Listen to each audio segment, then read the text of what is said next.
আজ আপনাদের সামনে এমন একজন বাংলাদেশি অরিজিন ফুটবলারকে নিয়ে আলোচনা করব, যিনি ইতিমধ্যেই আমেরিকার যুব জাতীয় দলের জার্সিতে মাঠে নেমেছেন।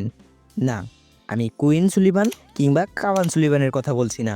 আজকের গল্পটা সম্পূর্ণ ভিন্ন, সম্পূর্ণ নতুন একজন নীরবে উঠে আসা ভবিষ্যৎ তারকার গল্প।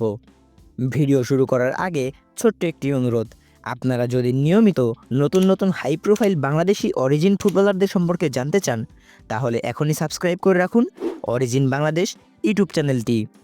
আজকে আমরা যে ফুটবলারকে নিয়ে কথা বলবো তার নাম নওরিন আহমেদ। বর্তমানে তিনি খেলছেন আমেরিকার অনূর্ধ্ব-19 জাতীয় দলের হয়ে।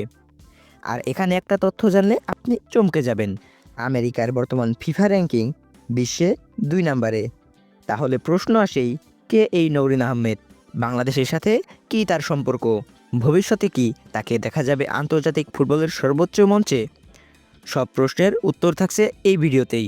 শেষ পর্যন্ত দেখুন, কারণ আজকের গল্পটা সত্যি স্পেশাল। নওরিন বর্তমানে খেলছেন আমেরিকান নারীদের সর্বোচ্চ ইউনিভার্সিটি লিগে, যে লিগে পৌঁছানোই হাজারো ফুটবলারের আজীবনের স্বপ্ন। তিনি একজন সেন্ট্রাল মিডফিল্ডার, কিন্তু শুধু মাঠে উপস্থিত থাকা নয়, খেলার গতি নিয়ন্ত্রণ, চাপের মুহূর্তে শান্ত থাকা, সঠিক মুহূর্তে সঠিক সিদ্ধান্ত, পুরো দলকে এক সুতোয় বেঁধে রাখা, এই গুণগুলোই নওরিনকে আলাদা করে তোলে। তিনি শুধু খেলেন না, তিনি খেলাটা চালান। এই পরিশ্রম, এই ধারাবাহিকতায় এনে দিয়েছে বড় স্বীকৃতি। সম্প্রতি নওরিন আহমেদ ডাক পেয়েছেন আমেরিকার অনূর্ধ্ব-19 নারী জাতীয় দলের চূড়ান্ত স্কোয়াডে।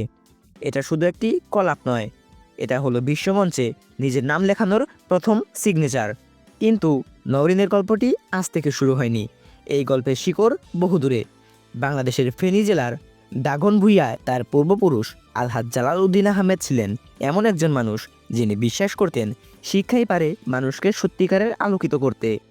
এই বিশ্বাস থেকেই তিনি প্রতিষ্ঠা করেছিলেন দাগনভূঞার কামাল আতাতুর্ক হাই স্কুল, এবং পরে প্রায় 40 বছর ধরে ফেনী পাইলট হাই স্কুলের হেডমাস্টার হিসেবে নিরলসভাবে কাজ করেছেন। হাজার হাজার শিক্ষার্থীর স্বপ্ন দেখতে শিখেছেন তার হাত ধরেই। তিনি কখনো মাঠে খেলেননি, আসেননি ক্যামেরার সামনেও, কিন্তু তার অবদানই তৈরি হয়েছে প্রজন্মের পর প্রজন্ম। আজ সেই উত্তরাধিকারী বহন করছেন নওরিন আহমেদ। বর্তমানে নওরিনের বয়স 18 বছর, উচ্চতা 5 ফুট 6 ইঞ্চি। তার সামনে খোলা রয়েছে একাধিক দরজা। তিনি চাইলে খেলতে পারেন বাংলাদেশ, আমেরিকা, ইংল্যান্ড, এই 3 দেশের যে কোনো একটির হয়ে। তবে বাস্তবতা বলছে, আমেরিকার ফুটবল স্ট্রাকচার ও সুযোগ বিবেচনায় নওরিনের সেখানে থেকে যাওয়ার সম্ভাবনাই সবচেয়ে বেশি, কারণ তিনি ইতিমধ্যে বিবেচিত হচ্ছেন আমেরিকার অন্যতম সেরা ইয়াং নারী ফুটবল ট্যালেন্ট হিসেবে।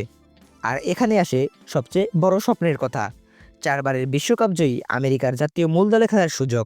নওরিন ভবিষ্যতে বাংলাদেশের হয়ে খেলবেন কিনা সেই সিদ্ধান্ত সময়ের হাতেই ছেড়ে দেওয়া থাক। কিন্তু একটা বিষয় নিশ্চিত, নওরিন আহমেদ যে দেশের হয়েই খেলুক না কেন, তার প্রতিটি সাফল্য বাংলাদেশকেও গর্বিত করবে, কারণ শিকড়টা এখানেই, রক্তটা এখানেই, আর এই গল্পটা আমাদের সবার।